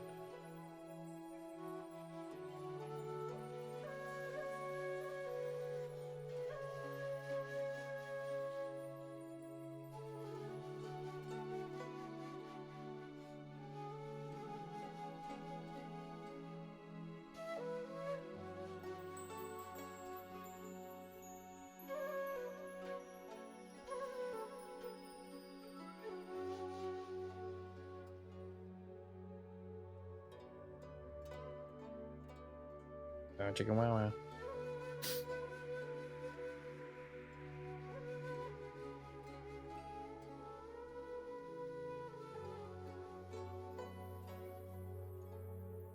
Alright, do you wish to do anything or plan anything before you go over? You just want to head straight over there.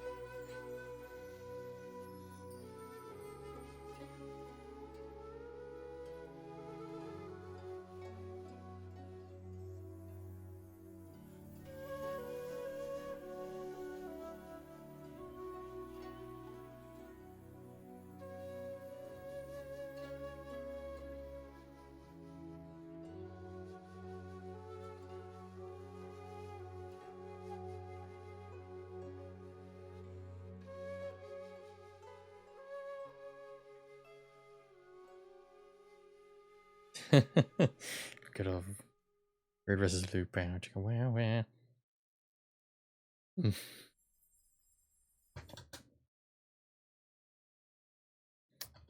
Go.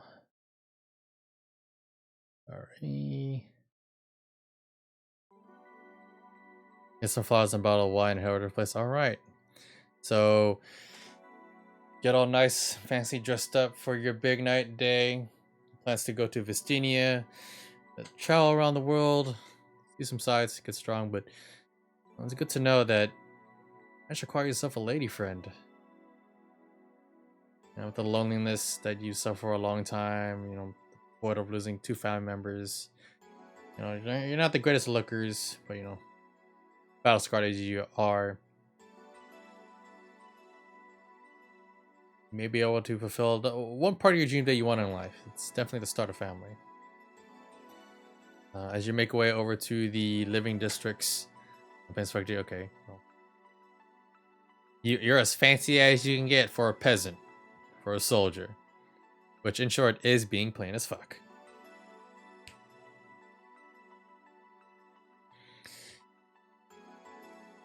And as you walk forth, preparing, this little ritual to get ready to go forward, you hear a slight giggle in the back of your head, but then at the same time you feel something watching you. You're not sure. But you definitely don't hear the giggling anymore, though. You go over to the living districts. to where Leanne is staying at. As you enter through the pathway, the dark alleyways, a few little shortcuts, inches here and there.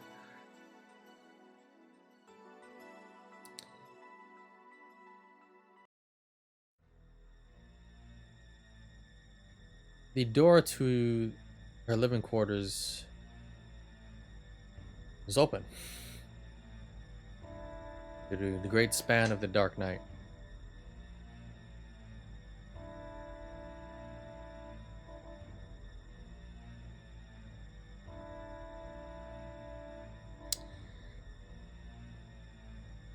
You don't hear anything. On the second floor, you do see a small bit of light.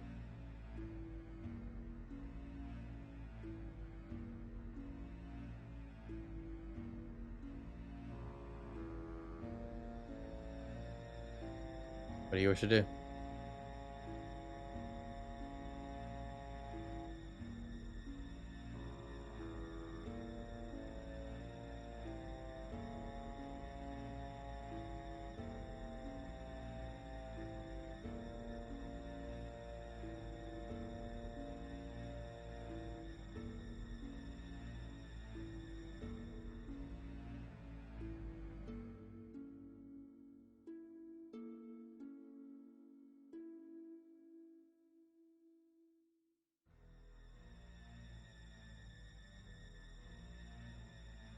As you go to investigate, you step over one body. Limp. Several cuts. Knife holes. Further, you find another body. You're not too sure of the uniform, they're just full draped in black. As you start taking off the masks, they seem almost familiar.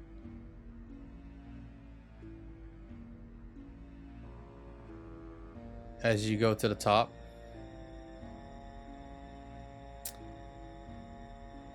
see on the bed a familiar face.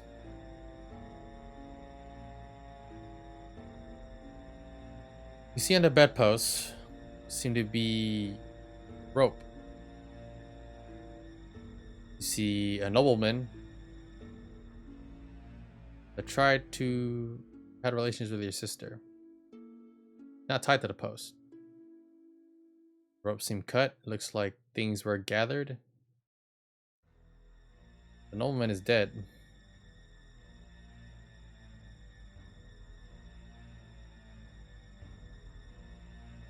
The nobleman is not stabbed at all. What you can tell, his neck was snapped. Yet, on the center of the bed, in what you investigated, there is blood. Fresh blood. Of course, the smell of perfume.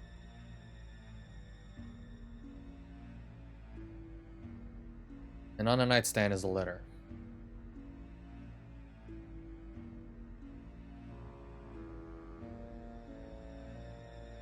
You wish to go read it?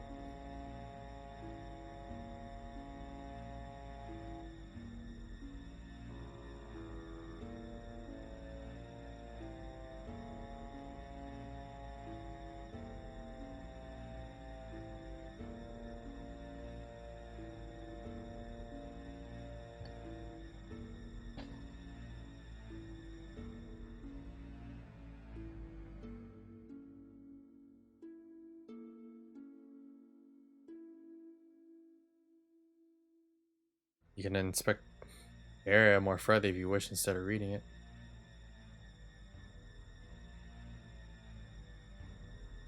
From what you can tell, what a blood splatter there is, it retains a lot on the bodies. It's spread across the house. There's one just small bit of blood splatter on the bed, not too much. You found the murder weapon, a small knife. You see a couple of linens draped in blood, and it seems a lot of the items have been moved to shovel. There's definitely a lot of struggle. From what you can trace, Definitely a lot of central belongings have been taken in present effects and left in a great haste. But no blood splatter seems to leave the house.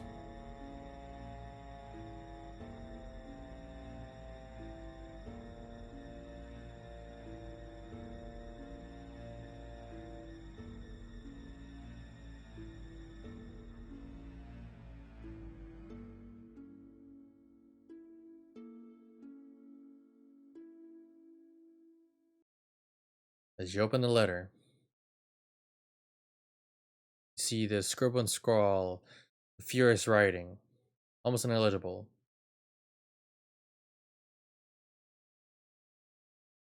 Partial blood prints on it. Be witness of what you can deem as tears.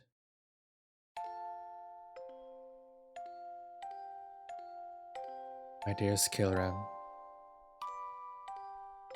for a long time in my life, I was ridiculed, treated lower than dirt, especially by nobility, humans, and elves. I did not know where to belong. Even the other races could not stand being looked down upon.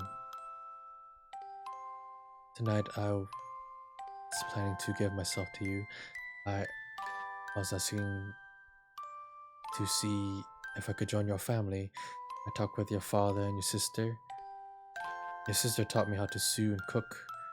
We also talked of children.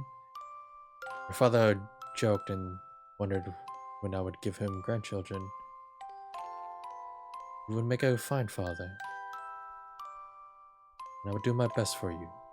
And hopefully continue our dreams together and meet our friends one day. Or we could go visit my old home.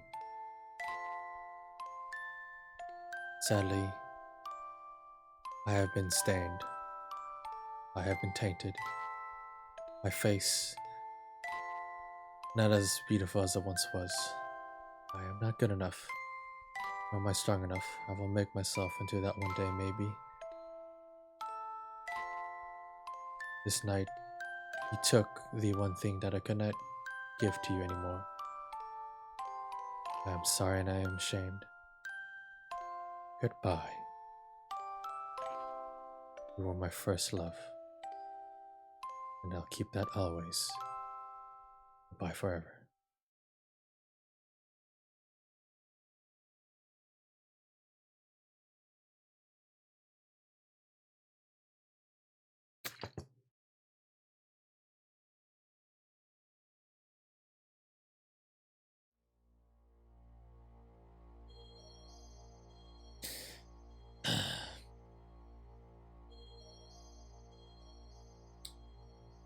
As Kilram goes into a great frenzied rage to the docks to see if he can go find her.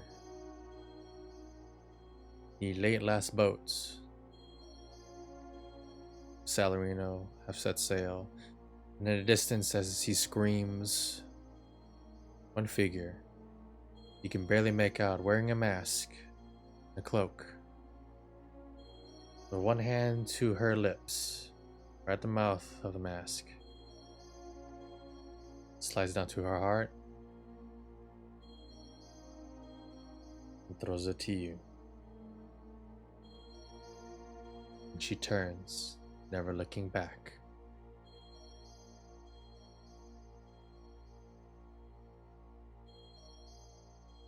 For a long time,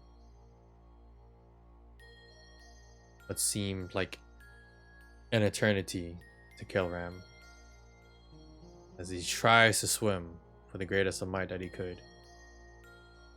Eventually the cold exhaustion overtake him. The boat, having already gained some speed, enough time to make way into the deep, great lengths out of his reach.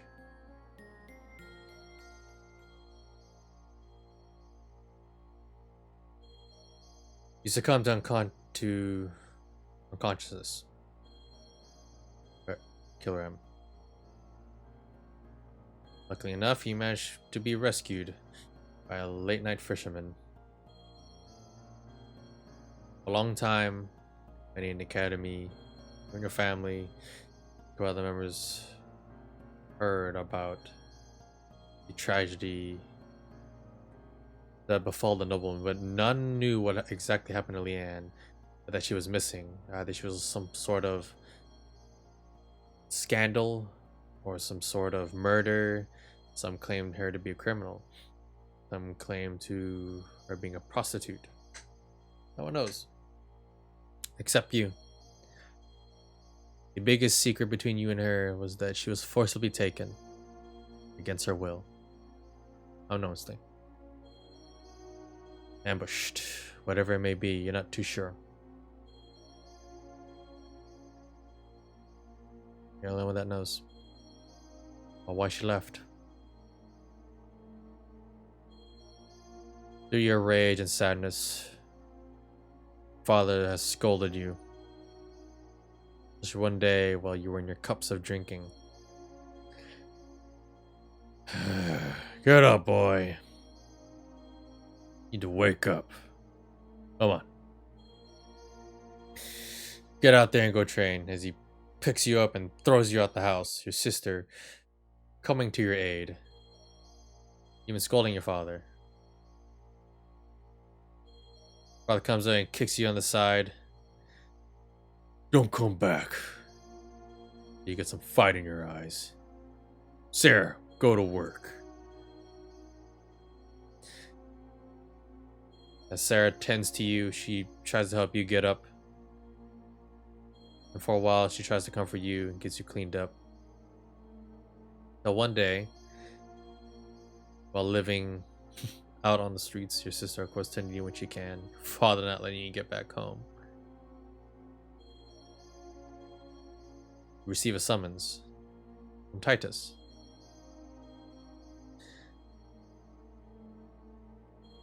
Sarah convinces you to go see him.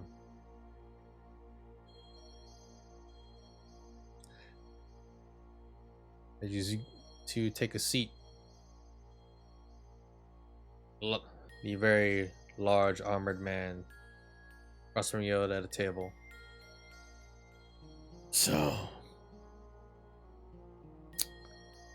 you've neglected your training and your studies. I don't know what happened, but this is very poor of you. Though I will say this. You wish to see her again? Or have the strength to see her to prove yourself worthy enough? You will heed what I say. Are you willing to listen?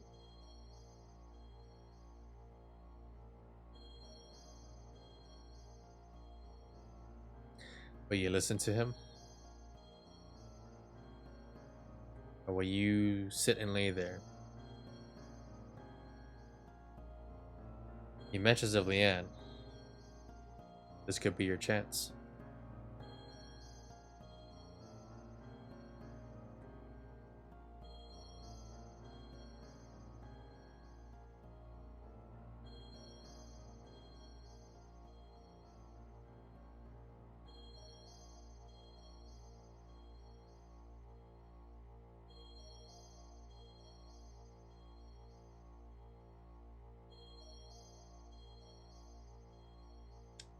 What will it be, Kilram?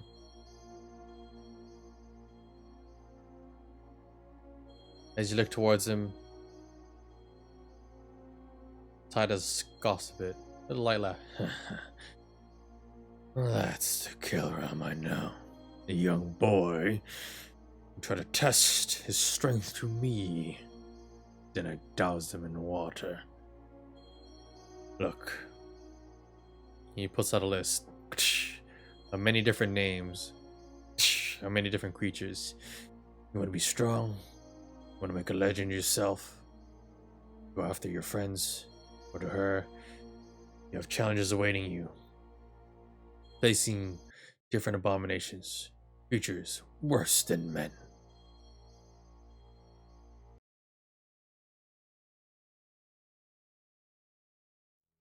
It's not meant for the weak-hearted. And I also have another task for you. You will be joining the Iron Tide. The group has been reformed once more. You will help lead them.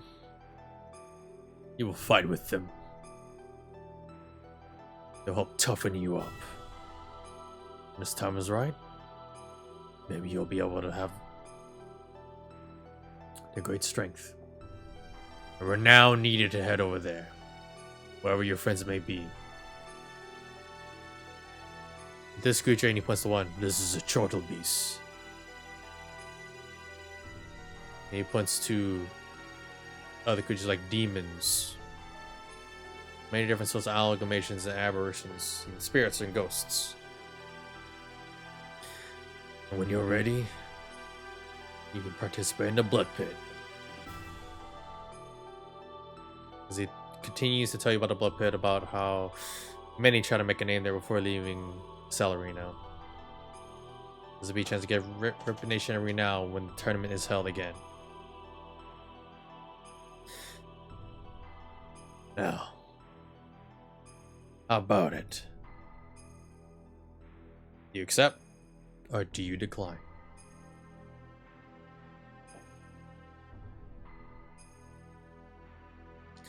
All right. As you accept that, he goes, "There you go." For a few months, you have gone back and forth with many recruits for Iron Tide. Some leaving, some going, some being transferred. And then one day, Titus comes along. "Kilram, I have a new charge for you today. Are you ready to help them?"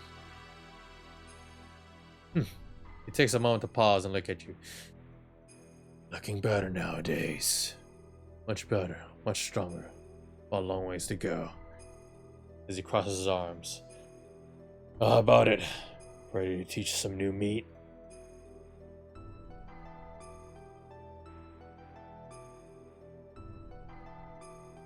Well, you wish to take up a noob?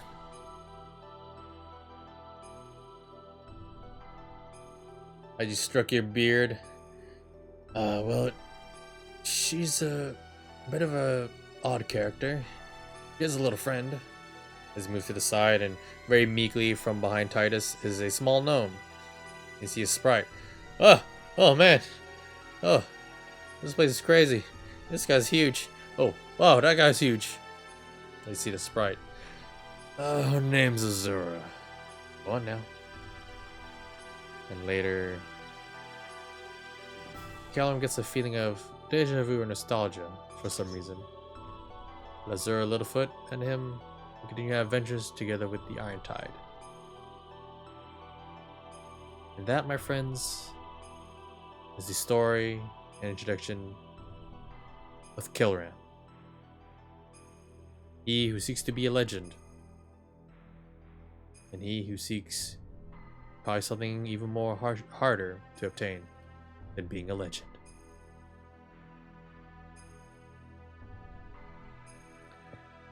This introduction is in great homage and honor of those who have the great loyalty and patronage and becoming a War Funder or Patreon. Again, this is for you, Perkins. Thank you, bro. And for this character, Kilram, and my D&D fantasy group, the Iron Tide, the third group. And this will be up on YouTube. And again, thank you guys for being an awesome audience. Thank you guys for the retweet and lurks. Thank you guys for joining the Discord, the Steam groups, and also for subbing to YouTube. And if you guys like it, please consider subbing to the YouTube or following me on Twitch.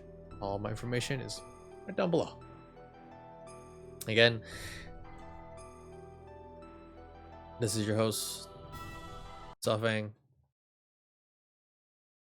and hopefully you enjoyed that. I like to make every character introduction something special, something unique, tailored to depending how the character and player is. D&D characters are like a projection, a part of oneself that we put forth to experiment, to play, to show and do that we don't usually get to do in everyday life. Thanks, Perkins.